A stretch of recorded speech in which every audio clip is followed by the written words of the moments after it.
प्यारे छात्रों, पिछले चैप्टर में विकास के बारे में बताया। विशेष रूप से मानव के विकास के बारे में भी चर्चा हुई।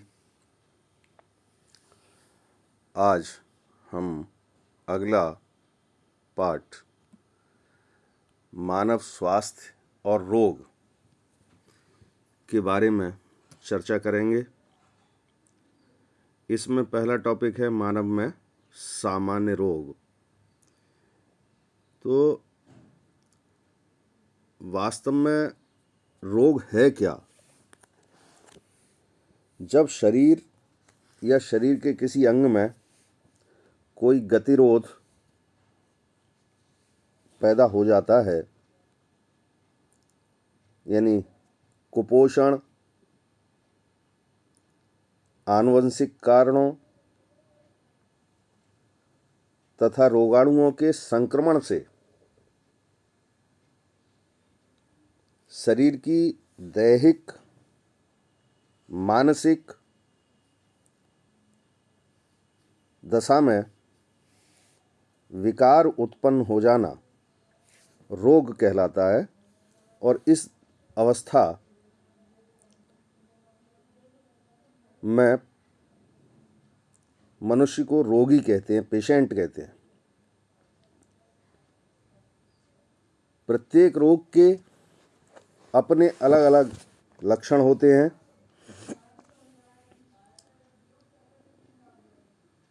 रोग मुख्य रूप से, जैसा कि परिभाषा में मैंने बताया, कि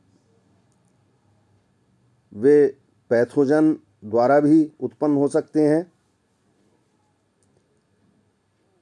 या शरीर की क्रियाओं द्वारा उत्पन्न हो सकते हैं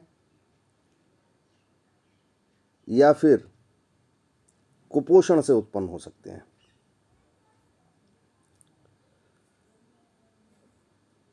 तो इस आधार पर अगर हम देखें तो रोगों को, जो स्वास्थ्य है हमारा, उस स्वास्थ्य पर मुख्य रूप से 3 चीज़ें प्रभाव डालती हैं। एक तो जेनेटिक डिसऑर्डर, यानी वे अपूर्णताएं जिनको लेकर बच्चा अपने माँ बाप से लेकर के पैदा होता है। और दूसरा इन्फेक्शन, संक्रमण। संक्रमण भी 2 प्रकार का हो सकता है। एक तो पैथोजन रोगाणुजनक संक्रामक हो वो, या फिर असंक्रामक रोग हों। और तीसरा हमारे जीवन की शैली, जिसमें हम जो खाना खाते हैं, पानी पीते हैं और जो शरीर को आराम देते हैं, व्यायाम करते हैं,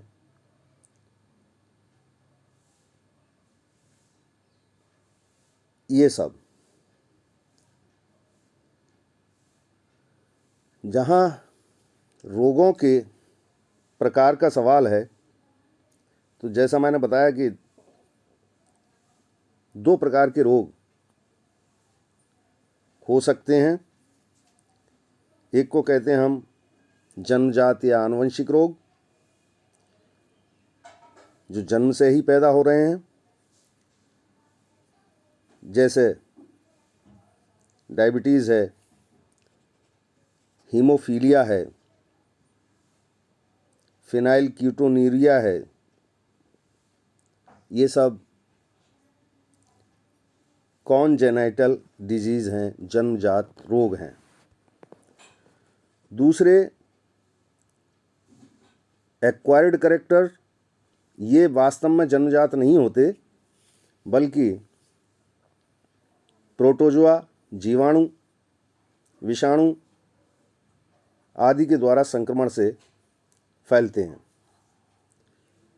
उपार्जित रोग जैसा मैंने बताया कि दो प्रकार के हो सकते हैं, एक कम्युनिकेबल, एक नॉन कम्युनिकेबल।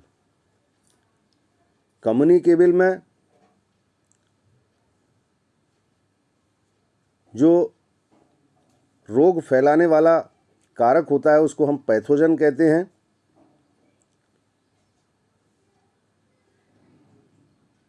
और ये रोग संक्रमित व्यक्ति से स्वस्थ व्यक्ति में संचरित होते हैं। इस समय विशेष रूप से जिस रोग के कारण हम आज आमने सामने बैठकर क्लास में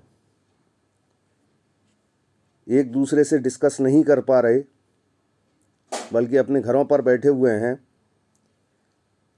कोविड-19 ये एक प्रकार का कम्युनिकेबल डिजीज़ है, इन्फेक्शियस डिजीज़ है, मानी संक्रामक या संचरणीय रोग है। संचरणीय या संक्रामक रोग प्रोटोजोआ, जीवाणु, फंजाई, वायरस इन सब के द्वारा फैलता है। और विशेष बात यह है जो मैंने बताई थी कि ये रोग एक स्वस्थ व्यक्ति में किसी संक्रमित व्यक्ति से संचरित होते हैं। दूसरी प्रकार के जो एक्वायर्ड डिजीज़ हैं उनमें आते हैं नॉन इन्फेक्शियस, या जिनको हम बोलते हैं non communicable disease. Non communicable disease जो होते हैं ये एक व्यक्ति से दूसरे व्यक्ति में नहीं फैलते। जहाँ तक, क्योंकि अभी मैंने एक शब्द प्रयोग किया कि इन्फेक्शियस या कम्युनिकेबल डिजीज़ जीवाणु, विषाणु,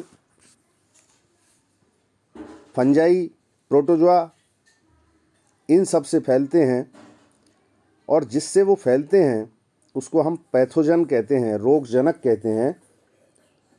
यानी रोगजनक जो होते हैं वो एक प्रकार से परजीवी होते हैं और शरीर में प्रवेश करके वो बाधा फैलाते हैं। शरीर में प्रवेश करने का उनका तरीका हमारे भोजन, जल या डायरेक्ट त्वचा द्वारा हो सकता है।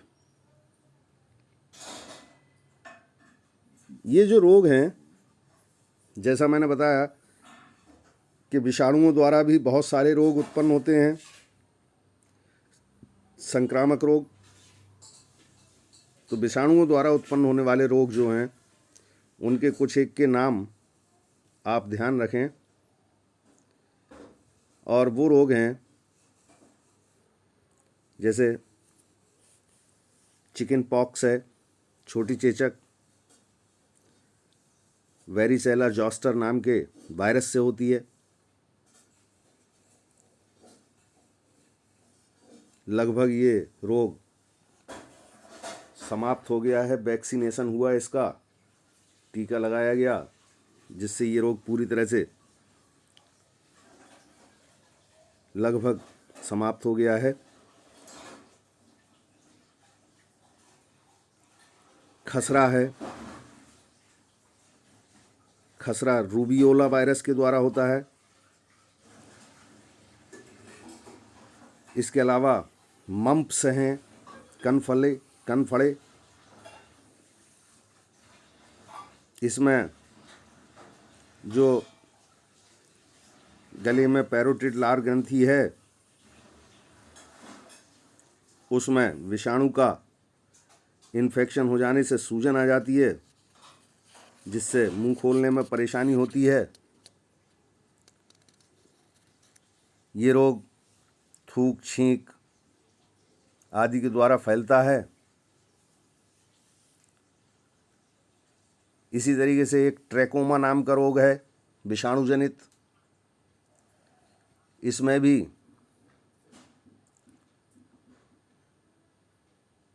जो रोगी है उसकी आँखें लाल हो जाती हैं, रोए कहते हैं इसको, रोए निकले आए आँखों में, तो रोए जो है वो ट्रैकोमा ही तो है। इन्फ्लुएंजा ये जनरल रोग है। इसमें आपने देखा होगा जुकाम, नाक से पानी बहता है, बार बार छींक आती है इसमें, कफ और बुखार के साथ पूरे शरीर में दर्द रहता है। इसके अलावा रेबीज़ है, जो हाइड्रोफोबिया भी ये कहलाता है।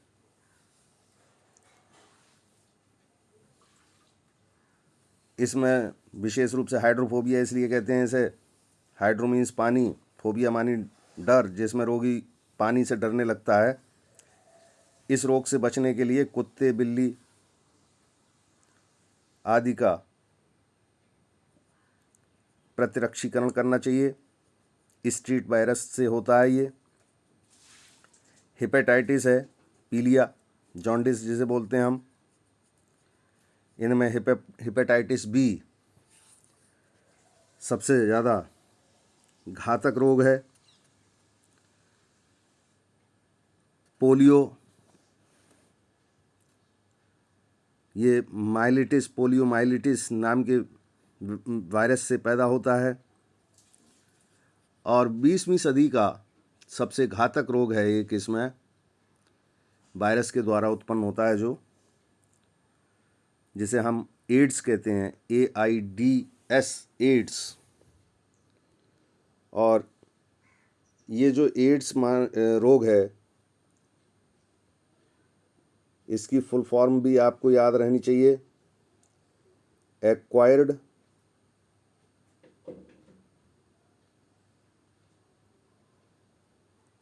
Immuno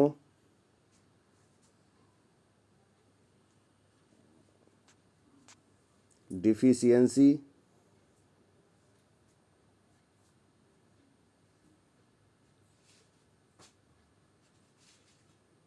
syndrome.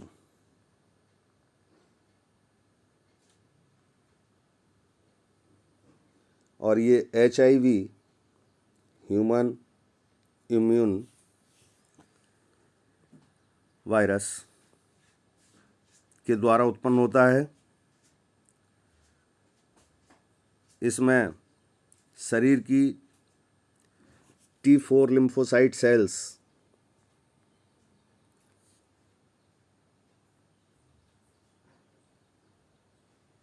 में कमी आ जाती है। संक्रामक रोग है, लेकिन कॉन्टेजियस नहीं है। संक्रामक तो है लेकिन कॉन्टेजियस नहीं है, मानी छूत का रोग नहीं है ये ध्यान रखेंगे। और इस समय जो चल रहा है कोविड-19, ये रोग भी वायरस जनित रोग है।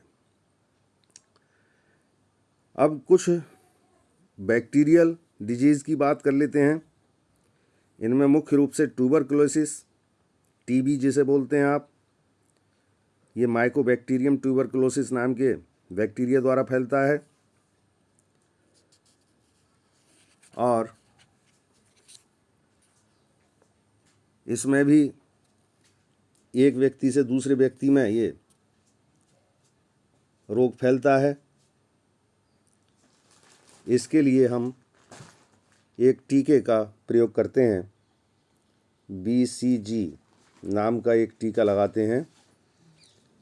और इस BCG नाम के टीके की फुल फॉर्म याद कर लें, बैसिलस कॉमेट ग्रीन, BCG। ये टीका तपेदिक नाम की बीमारी अर्थात TB नाम की बीमारी को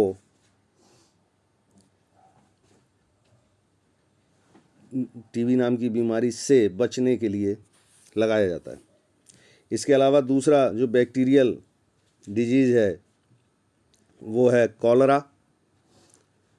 ये वाइब्रियो कॉलरी नाम के बैक्टीरिया द्वारा उत्पन्न होता है। और अगला डिजीज़ है डिप्थीरिया। विशेष रूप से बच्चों में फैलने वाला एक सामान्य रोग है डिप्थीरिया। ये कॉरिनोबैक्टीरियम डिप्थीरी नाम के जीवाणु द्वारा होता है। इस रोग से बचने के लिए संक्रमण के 24 घंटे के भीतर एंटीटॉक्सिन का उपयोग किया जाता है और बच्चों में विशेष रूप से DPT नाम का टीका लगाया जाता है। डिप्थीरिया से बचने के लिए टीका लगाया जाता है DPT का। एक अगला जो बैक्टीरिया जनित रोग है उसे हम बोलते हैं प्लेग। जो पास्ट्यूरेला पेस्टिस या एर्सीनिया पेस्टिस नाम के जीवाणु द्वारा होता है। पिस्सू इस जीवाणु का वाहक है और पिस्सू के काटने से मनुष्य संक्रमित हो जाता है। इस रोग से बचने के लिए चूहों को मारकर ख़त्म कर देना चाहिए। महामारी फैलने की आशंका से प्लेग के वैक्सीन का टीका लगवाना चाहिए। अगला एक रोग है गोनोरिया। वो नाइजीरिया गोनोरी नाम के जीवाणु द्वारा होता है। सिफिलिस नाम की एक डिजीज़ है, इसी में डायरिया है, टिटनेस है, ये क्लॉस्ट्रीडियम टिटनी द्वारा होता है। टाइफाइड है, टाइफाइड जिसको मोती झरा कहते हैं, ये रोग साल्मोनेला टाइफी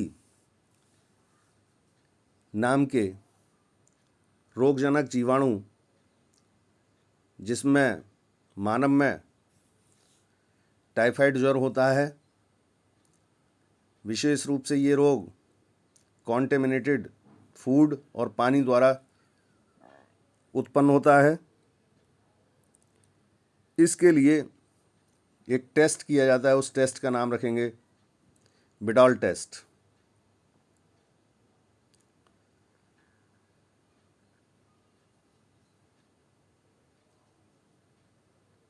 इसमें एक मैरी मेलॉन जो टाइफाइड का उपनाम मैरी है, उसका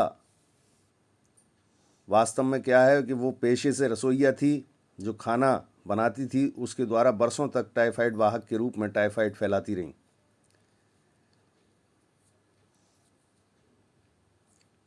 और इसके अलावा काली खांसी या कुकुर खांसी, हुपिंग कफ, ये बॉर्डेटला पर्ट्यूसिस के द्वारा होता है। इसकी रोकथाम के लिए भी हम DPT का टीका ही लगाते हैं। जिस प्रकार से DPT का टीका मैंने आपको बताया था कि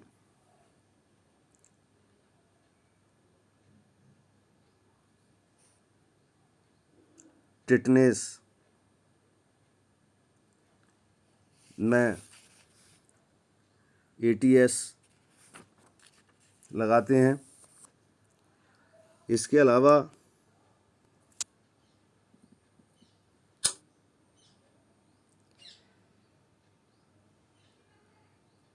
कुछ रोग जो प्रोटोजोआ से होते हैं, जैसे पायरिया है, एंटमीबा जिंजीबिलिस नाम के प्रोटोजोआ से होता है। इस रोग में दांत और मसूड़ों से दुर्गंध आने लगती है। पेचिस है, एंटमीबा हिस्टोलिटिका नाम के प्रोटोजोआ से होती है। इसमें मल के साथ श्लेष्म बाहर निकलता है और मनुष्य को पतले दस्त होने लगते हैं, पेट में ऐंठन हो जाती है। ये रोग अशुद्ध जल का सेवन करने से उत्पन्न होता है। और एक विशेष रोग है इसमें जो प्रोटोजोन से फैलता है, और वो है मलेरिया। एक ऐसा रोग जो इससे मनुष्य कई सालों से लड़ता आ रहा है। ये प्लाज्मोडियम नाम के एक बहुत छोटे से प्रोटोजोन द्वारा पैदा होता है। प्लाज्मोडियम की बहुत सी जातियां हैं, plasmodium vivax, plasmodium malariae, plasmodium falciparum, plasmodium ovale, जो अलग अलग प्रकार के मलेरिया के लिए उत्तरदायी हैं। इनमें प्लाज्मोडियम फैल्सिपेरम द्वारा होने वाला मैलिग्नेंट मलेरिया सबसे गंभीर है और ये घातक हो जाता है, इससे मृत्यु तक हो जाती है। प्लाज्मोडियम के जीवन चक्र पर एक निगाह डालें। जब प्लाज्मोडियम से संक्रमित मादा मच्छर किसी स्वस्थ व्यक्ति को काटता है, तब वह मानव के शरीर में बहुत सारे स्पोरोजोइट छोड़ देता है प्लाज्मोडियम के, और फिर ये स्पोरोजोइट परजीवी के यकृत में रक्त द्वारा पहुंच जाते हैं। जैसे यहाँ दिखाया है कि इस जगह काटने के बाद ये लीवर में पहुंच गए, और फिर इसके बाद लीवर में ये एसेक्सुअली रिप्रोडक्शन करके कोशिका को फोड़ देता है और रक्त में छोड़ देता है। तो एक स्पोरोजोइट ने ये कोशिका में, ये देख रहे होंगे आप, ये स्पोरोजोइट था, ये कोशिका में, परजीवी की यकृत कोशिका में पहुंचा, वहाँ उसने एसेक्सुअल रिप्रोडक्शन किया और फिर कोशिका को फोड़ करके ये ब्लड स्ट्रीम में चले गए। और फिर परजीवी लाल, इसमें बहुत प्रश्न आता है कि एसेक्सुअल रिप्रोडक्शन कहाँ पर होता है, तो आप बता देंगे यकृत कोशिकाओं में। अब परजीवी लाल रुधिर कोशिकाओं में अलैंगिक रूप से जनन करता है और उन्हें भी फोड़ देता है। नई रक्त कोशिकाओं को संक्रमित करता है, और इसके बाद लाल रुधिर कोशिकाओं में सेक्सुअल रिप्रोडक्शन होता है, और सेक्सुअल रिप्रोडक्शन के फलस्वरूप गैमीट बनते हैं, और ये गैमीट, एक तरीका ये है कि डायरेक्ट फॉरवर्ड चले जाएं किसी मनुष्य में, या फिर कोई मादा मच्छर ऐसे व्यक्ति का जिसके अंदर ये गैमीट बन चुके हैं उसका ब्लड सकअप करे, तो वो उस ब्लड में पहुंच जाते हैं, उस ब्लड के थ्रू पहुंच जाते हैं मादा मच्छर में, और मादा मच्छर की लार ग्रंथि में पहुंच करके पुनः मुक्त हो जाते हैं और किसी स्वस्थ मनुष्य को जब ये फिर काटती है तो लार जैसी छोड़ती है, उस लार के साथ उस व्यक्ति के शरीर में पहुंच जाते हैं। ये पूरा जीवन चक्र है मादा एनाफिलीज में पाए जाने वाले मलेरिया उत्पन्न करने वाले प्लाज्मोडियम का। तो ये पढ़ लेंगे। इसमें हीमोजॉइन नाम का एक पदार्थ निकलता है जिसके कारण ठंड लग कर के 3 से 4 दिन के अंतराल के बाद बुखार आता है। इसके बाद एक अमीबाइसिस मैंने बता दिया था कि अमीबाइसिस एक नाम का रोग है जो प्रोटोजन द्वारा उत्पन्न होता है। अब आते हैं कुछ हेलमिंथ जनित रोग, और इसमें हेलमिंथ जनित रोगों में पहला दे रखा है एस्केरियासिस। ये एस्केरिस द्वारा उत्पन्न होने वाला रोग है जो आंत का परजीवी है। इसमें जब ये एस्केरिस बढ़ जाते हैं आंत के अंदर तो पेट में बेचैनी होने लगती है, तीखा दर्द होता है, बुखार आने लगता है और शरीर में ब्लड की कमी हो जाती है। इस रोग से बचने के लिए कच्ची सब्जी और संदूषित कॉन्टेमिनेटेड वाटर का प्रयोग नहीं करना चाहिए और खाना खाने से पहले हाथों को साबुन से साफ करना चाहिए। आंत से इन्हें निकालने के लिए एस्केरिस को एक चीनोपोडियम का तेल या टेट्राक्लोरोइथाइलिन नाम की दवाई का उपयोग करना चाहिए जिससे ये आंत से निकल जाए। एक दूसरा हेलमिंथ जनित रोग है जिसका वर्णन आपकी बुक में है, फाइलेरिया। फाइलेरियासिस, इसको हम एलिफेंटियासिस कहते हैं। एलिफेंट मानी हाथी। इसमें जब रोगी जो होता है उसका पैर हाथी के पैर के समान मोटा हो जाता है, या फिर शरीर के दूसरे अंग भी भीमकाय हो सकते हैं।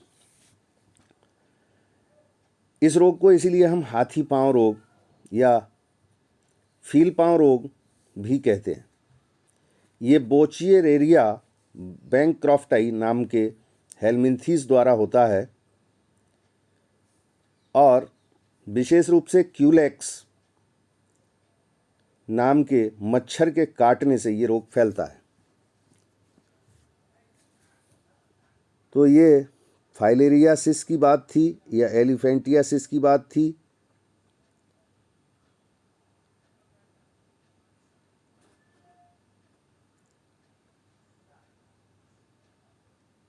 इसके अलावा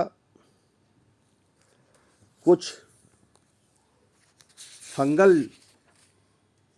फंगस मानी कवक, कुछ कवक जनक रोग भी हैं और इन कवक जनित रोगों में विशेष रूप से है रिंग वर्म या दाद।